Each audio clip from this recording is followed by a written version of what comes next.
الصلاة والسلام على مولانا رسول الله وآله وصحبه. حضرات السادة، يقول الشاعر: وقسى ليزدجر ومن يك راحما فليقسو أحيانا على من يرحم.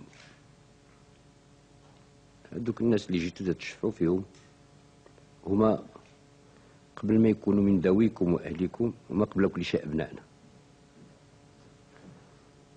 وفي بعض الأحيان التربية أو التأديب هي علامة المحبة، وكنا نعتبرهم على أنهم ناس خارجين من العائلة والأسرة الكبيرة متاعنا، كون خديناهم في السيارة ووصلناهم لبعض الحدود، ولكن اعتبرنا أنهم ديالنا ومتاعنا.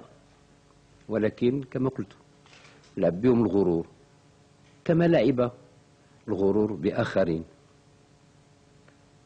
وكونوا على يقين أن استجبنا من الآن لرغبتكم، ولو جئتم قبل هذا الوقت لاستجبنا لكم.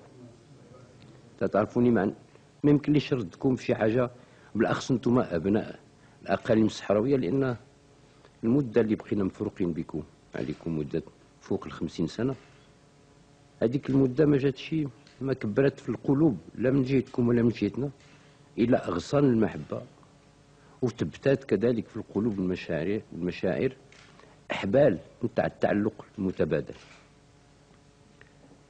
لي اليقين على أن حتى إخوانهم اللي مغرورين هما في الخارج لا زالت الأبواب مفتوحة لهم، لأنه ما تتصورش لي في بالي أن الإنسان يشوف الضوء والنور ويشوف الظلام ويختار الظلام.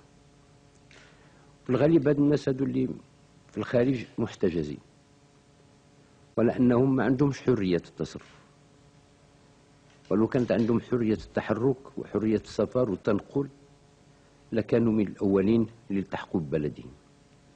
ومع ذلك فنحن لا نيأس، لأن قبل كل شيء لي اليقين أن الخلايا متاعهم والسلالة متاعهم اللي ممكونين منها اللحم متاعهم ودمهم كيفما كان، كما تيقولوا عندنا في المثل تتعرفوه العامي: الدم تيغير، لا بدا واحد النهار داك الدم غادي يغير وتجي الغيره وغادي يلتحقوا. فلهذا انا كما قلت لكم كل شيء ردكم في اي شيء، وكون جيتوا قبل هذا اليوم كون قلت لكم نعم. وانا معتمد عليكم باش هذوك السادات ما يرجعوا لمحلاتهم، باش انتم ضامنينهم على انه غادي يبقاو مستقيمين ويعرفوا الطريق الجاده. وهذه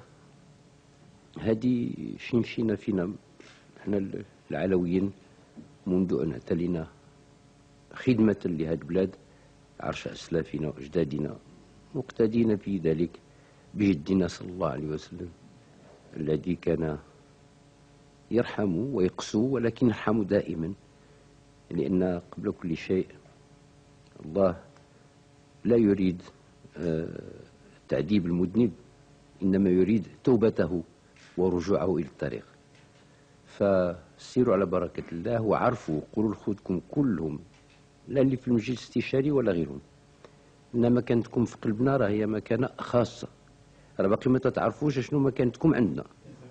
قولوها لهم، ونطلب لكم ربي التوفيق ولولادكم ولولاد ولادكم، وخليكم مستورين وسعداء ودائما مرفوعين الراس، ودائما متمتعين بهذا الحدث اللي قلت لكم، بهذا العطف الخاص اللي بيننا وبينكم. والسلام عليكم ورحمة الله.